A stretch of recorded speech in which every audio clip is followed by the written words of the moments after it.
औज़ुबिल्लाहिमिनश्शैतानिर्रजीम बिस्मिल्लाहिर्रहमानिर्रहीम। अस्सलामुअलैकुम वरहमतुल्लाहि वबरकातुहू। ख़वातीन हज़रात, आज की तारीख़ है 18 जमादुस्सानी सन हिजरी 1446। दूसरी तारीख़ है 20 दिसंबर 2024। अभी कुछ दिन पहले पाकिस्तान में बड़ा शोर मचाया जा रहा था 16 दिसंबर के हवाले से, मगर मेरे हिसाब से जो दो वाक़यात का तज़किरा किया जा रहा है उसमें से जो वाक़या 1971 को हुआ है वो ज़्यादा अहम है।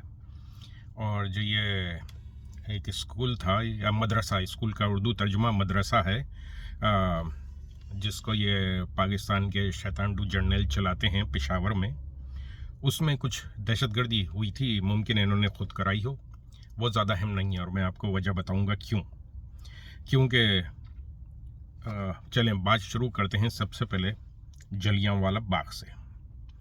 उस वक्त खून आशाम बरतानवी इस्तेमार गासिब हुक्मरान थे और जलियांवाला बाग से पहले भी कई मरतबा मुसलमानों को, क्योंकि मुसलमान उनकी राह में सबसे बड़ी मुज़ाहमत थे, तोपों से बांध के उड़ा दिया जाता था और उनको मशहूर ज़माना जेल, जिसे उर्फ़ आम में काला पानी कहा जाता था, वहाँ भेज दिया जाता था।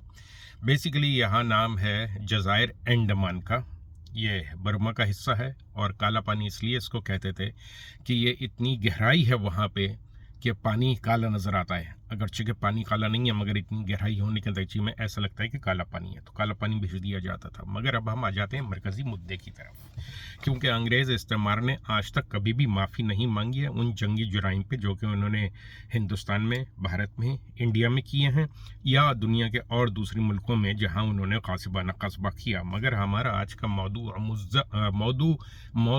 और मुद्दा जो है वो जलियांवाला बाग से शुरू होकर मौजूदा तारीख़ तक आएगा। तो मैं आपको कुछ मरकज़ी वाक़यात जिनमें कत्ल होने वालों की तादाद या मर जाने वालों की तादाद या जिनकी मौत वाक़ई हो गई या कुछ शहीद करार पाए, उनका तज़किरा करूँगा। बड़े बड़े वाक़यात का, छोटे वाक़यात इसमें शामिल नहीं हैं। तो हम सबसे पहले शुरू करते हैं जलियांवाला बाग से। इसमें जो अमवात हैं उसका हतमी नंबर किसी के पास नहीं है, मगर 400 से 1500 कहा जाता है और ज़ख्मी 1500 और उससे कुछ ज़्यादा कहे जाते हैं। मगर हम लोग अक्सर औक़ात ये बात भूल जाते हैं कि इन तख़रीबकारी कार्रवाइयों में अगर कोई ज़ख्मी होता है और उसकी टांग कट जाती है, हाथ कट जाता है, आँख चली जाती है, वो ज़िंदगी भर के लिए जो है नाकारा बना दिया जाता है। तो अगर 1500 ज़ख्मी हुए हैं तो सवाल ये है उनमें से कितने सेहतियाब होकर मुकम्मल तौर पे काम करने के काबिल हुए हैं, इसका कोई हिसाब नहीं रखता। तो हर जगह हर मर्तबा, चाहे वो पाकिस्तान हो या पाकिस्तान बनने से कबल जो कि तक़रीबकारियाँ की गई और ये सब हुकूमत नहीं की हैं, अक्सर औक़ात उनका कोई इंदराज नहीं होता कि जो ज़ख्मी हुए थे उनमें से कितने वाकई असली हालत में पहुँच गए हैं। तो अब फिर आते हैं जलियांवाला बाग की तरफ। यहाँ पे जो हमला किया था बरतानवी गासिब ईसाई खून आशाम फ़ौज के एक आदमी ने, जर्नल नाम था इसका, जनरल डायर।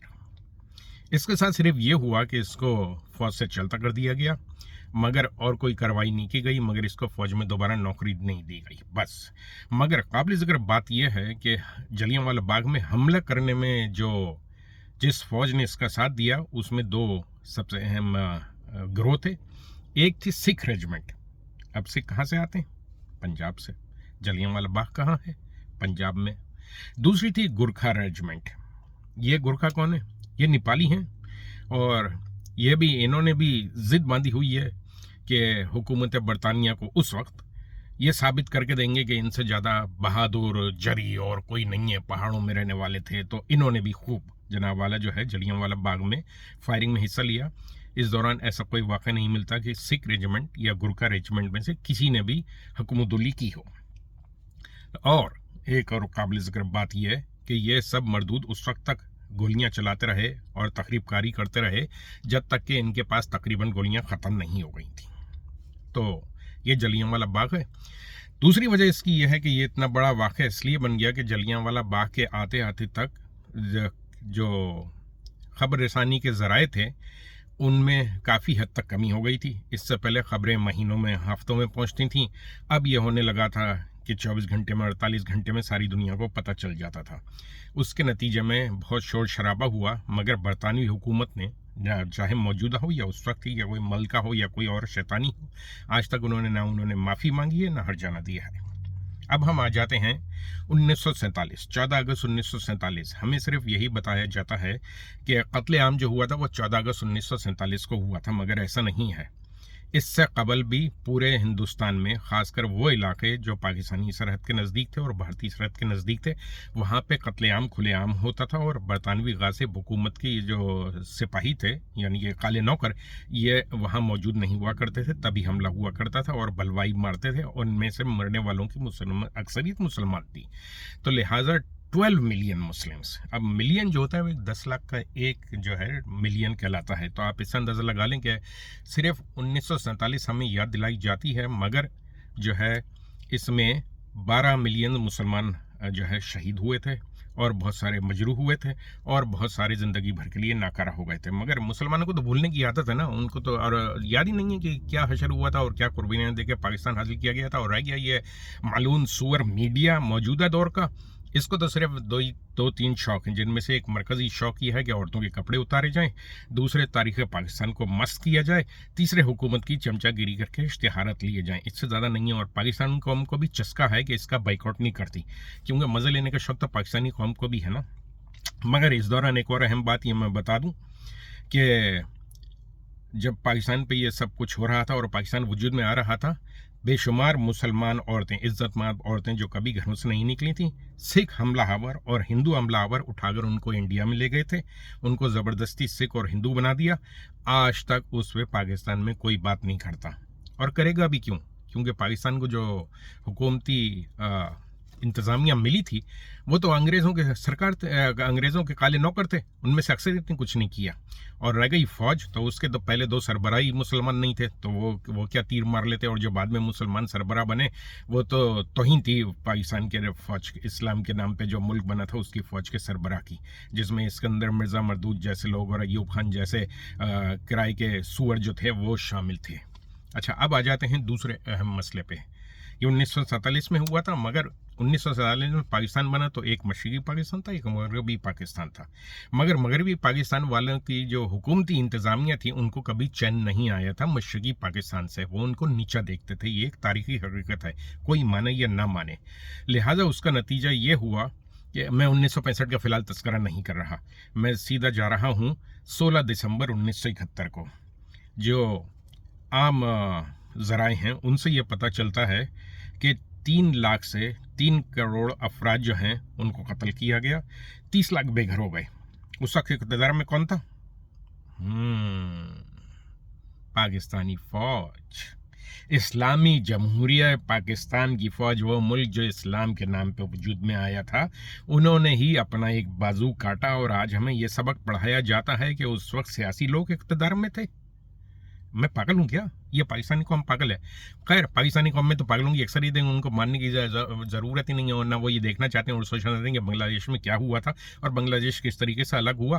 مگر اس میں مکمل طور پہ بھارتی فوج، بھارتی حکومت، پاکستانی فوج، پاکستانی حکومت اور بنگالی خود ملوث تھے، مگر ایسا نہیں ہونا چاہیے تھا، کیونکہ یہ ملک اسلامی جمہوریہ پاکستان تھا، تو وہاں یہ واقعہ کیوں ہو گیا؟ لہٰذا اب آپ آ جاتے ہیں اور مزید ایک اور بڑے واقعے پہ جو کہ اس کے بعد پاکستان میں ہوا۔ بنگلہ دیش کی اب ہم بات نہیں کریں گے، وہ بنگلہ دیش ہو گیا، مگر آج تک پاکستان اور بنگلہ دیش کے تعلقات بحال نہیں ہو سکے ہیں، کیونکہ اس میں اب بھی بڑا مرکزی کردار یہ پاکستانی فوج کے جرنیلوں کا ہے۔ ارے میں آپ کو ایک اہم بات بتاؤں، یہ غاصب خون آشام برطانوی حکمران جو تھے، کالے نوکروں کو جاتے جاتے وردی پہنا گئے تھے، جنہیں ہمیں کہا جاتا ہے کہ آج ہم ان کی عزت کریں، جو پاکستان کے اصلی حکمران ہیں۔ میں تو نہیں کروں گا، کیونکہ انہوں نے آج تک کوئی ایسا تیر نہیں مارا، اور 4 جنگیں کی اور 4 ہاری ہیں۔ تو لہٰذا اب آ جاتے ہیں، اور 5ویں بھی ہاریں گے، جب انڈیا دوبارہ حملہ کرے گا نا پاکستان پہ، 5ویں بھی ہاریں گے۔ اب ہم آ جاتے ہیں پھر ایک اور اہم واقعے کی طرف، یہ ہے سن 1985، 15 اپریل 1985۔ یہاں پہ ایک بہت اہم واقعہ ہوا تھا جس کو منسوب کیا گیا تھا بشرا زیدی کے نام سے، اپنے غور کے نام پہ، بشرا زیدی۔ تو پہلے 3 دن جو تھا یہ صحیح احتجاج تھا، مگر اس میں کوئی خاص ایسی توڑ پھوڑ نہیں ہوئی تھی یا جلاؤ گھیراؤ نہیں ہوا تھا جو 3 دن کے بعد ہوا، مگر 3 دن کے بعد اس کو تبدیل کر دیا گیا نسلی فسادات میں پٹھان اور مہاجروں کے درمیان۔ अब सवाल यह है कि जो शख्स कराची में पैदा हुआ है वो महाजिर कैसे हो गया? वो तो कराची वाला हुआ ना। अब पठान महाजिर कैसे हो गया? पठान भी तो हिजरत करके आए थे कराची से, अपने मुल्क से। पठान कहते हैं ना, हम तो अपने मुल्क से आए, तो मुल्क से आगे वो तो हिजरत करके आए थे, तो वो भी कराची के हो गए, क्योंकि उनके बच्चे भी कराची में पैदा हो रहे हैं अब तो वो भी कराची वाले हो गए। मगर काबिल ज़िक्र बात क्या है कि इसका कोई हिसाब नहीं रखा गया, कितने लोग फौत हुए, कत्ल हुए, मजरूह हुए, कितनी अमलाक का नुकसान पहुंचाया गया, इस पर आज तक कोई बात नहीं करता। मगर हमें बताया जाता है कि ये पिशावर वाला जो वाक़या है ना, इसको इज्जत दो। पता नहीं किस खुशी में, मगर उस वक्त भी पता है कौन इक़्तिदार में था? वो तासुब को हवा देने वाला दूसरा सबसे बड़ा जर्नल, जिसका नाम था ज़िया अल मुनाफिक, वो इक़्तिदार में था। और अगरचे के मोहम्मद खान जुनेजो बहुत शरीफ आदमी थे और उनके ऊपर कोई रिश्वत सितानी का या और कोई ऐसा मुकदमा नहीं था, मगर वो भी कुछ नहीं कर सके। उसके बाद आ जाते हैं हम कस्बा कॉलोनी में। 14 दिसंबर 1986 को यहाँ पे हमला किया था। अब कहा जाता है ये दहशतगर्दों ने हमला किया था और इसमें जनावाला 50 से 500 अमवात हुई हैं। ज़ख्मी अफराद का कोई तस्करा नहीं है, कुछ नहीं है। मगर सवाल यह है कि जो मुल्क इस्लामी जमहूरियत पाकिस्तान था, जिस वक्त उसमें ये वारदात हो रही थी, कस्बा कॉलोनी पे हमला हुआ था, ये फ़ौज कहाँ छुपी हुई थी? किस बिल में छुपी हुई थी? कहाँ थे उस वक्त? इनको दुश्मन के बच्चों को नहीं पढ़ाना था। और फिर एक और बात काबिल गौर है, उस वक्त इक़्तिदार में कौन था? अरे मैंने अभी तो बताया, ज़िया मुनाफिक, और बदकिस्मती से एक मरतबा फिर मोहम्मद खान जुनेजो वज़ीर आज़म थे। अब आ जाते हैं हम फिर सुराबगोट हमला केस पे। सुराबगोट में हमला हुआ, कत्ल गारत गरी हुई 12 दिसंबर 1986 को। अब आप सोच रहे होंगे इसकी क्या अहमियत है? भाई वही है, एक फौजी जनरल इक़्तिदार में था, काला नौकर जिसको जनरल की वर्दी पहना गए थे, और बेचारा मोहम्मद खान जुनेजो वज़ीर आज़म था। इस पे भी कोई हिसाब किताब नहीं रखा गया कि कितने बेचारे फौत हुए, कत्ल हुए, ज़ख्मी हुए, और आज तक सेहतियाब नहीं हो सके। अब आ जाते हैं हम एक और वाक़े पे। वो है सन 1990 का, जब पक्का किला हमला केस हुआ था 27 मई को। उस वक्त कौन इक़्तिदार में लाया गया था? उस वक्त जनावाला बेनज़ीर भुट्टो इक़्तिदार में थी और गुलाम इसाक़ खान सदर थे, मगर ये फ़ौज की मर्ज़ी से ही आए थे। तो ये बात तो हम सबको पता है कि फ़ौजी जनरल जो पाकिस्तान गए, शैतानू जनरल, ये सब असली हुक्मरान हैं पाकिस्तान के। और इसमें 100 से ज़्यादा अफराद जो है वो ज़ख्मी हुए थे, और जो 100 से ज़्यादा अफराद की मौत वाक़ई हुई थी, और जो ज़ख्मी हुए थे उनका आज तक कोई हिसाब किताब नहीं बताया गया। अच्छा, अब आ जाते हैं हम कारसाज हमला केस पे। ये हुआ था 18 अक्टूबर 2007 को। इसमें 200 अफराद से ज़्यादा की जान गई थी, 500 से ज़्यादा मजरूह हुए थे। अरे इक़्तिदार में कौन था उस वक्त? एक बेचारे कठपुतली हुक्मरान थे, वज़ीर आज़म थे शौकत अजीज़ साहब, और परवेज़ मुशर्रफ, अमरीकी चमचा, काला नौकर वर्दी वाला, जो क्या मर गया मरदूद मालून, वो इक़्तिदार में था।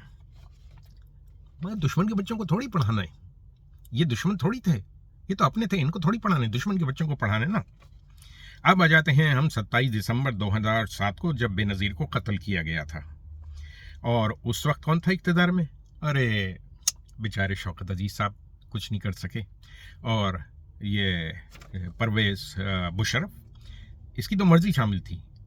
तो इस कत्ल में सबसे बड़ी मर्ज़ी आसिफ गद्दारी की भी शामिल थी, क्योंकि ये शख्स मुल्क का 2 मरतबा सदर बन चुका है और आज तक अपनी बीवी के कातलों के खिलाफ कुछ नहीं किया, इसने ना करेगा। और वो इसका जो बेटा है, उसको तो ये बात करने की हिम्मत ही नहीं है कि माँ को कैसे कत्ल किया था बाप ने। अब आ जाते हैं हम एक और बड़े वाक़े और सानहे पे। यह है बल्दिया कॉलोनी फैक्ट्री का।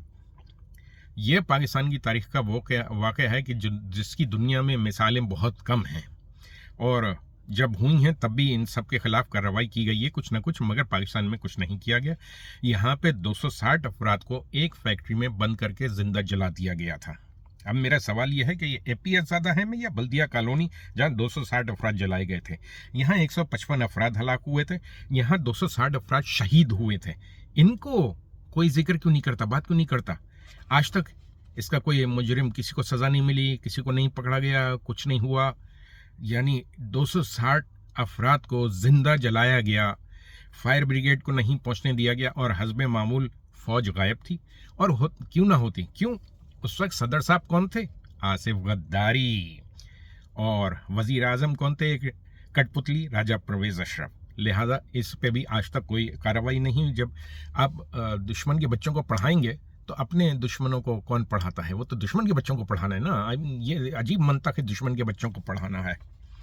اچھا اب آ جاتے ہیں ہم اپنا ایک اور واقعے کی طرف.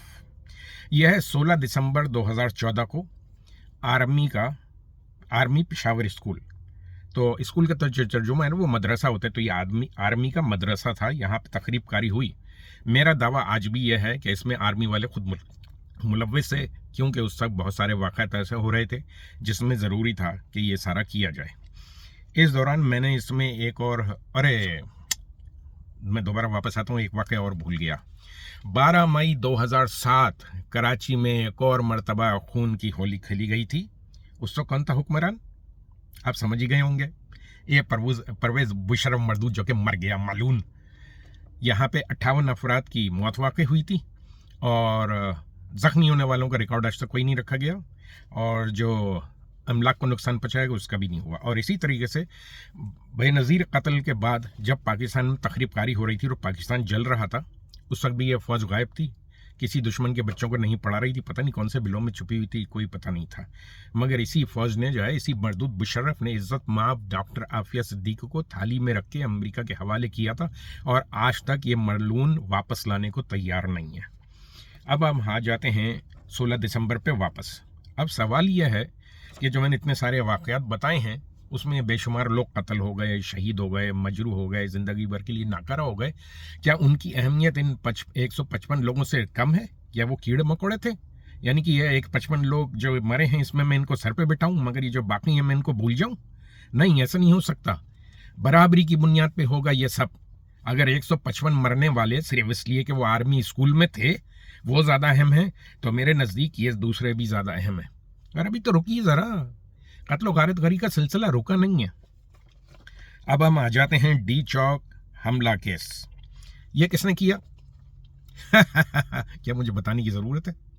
کیونکہ یہ جو قاتل اعظم ہے, یہ ناکارہ آدمی, بیمار, ہر مرتبہ جب بھی عدالت جاتا ہے تو اس کی کمر ٹیڑھی ہو جاتی ہے.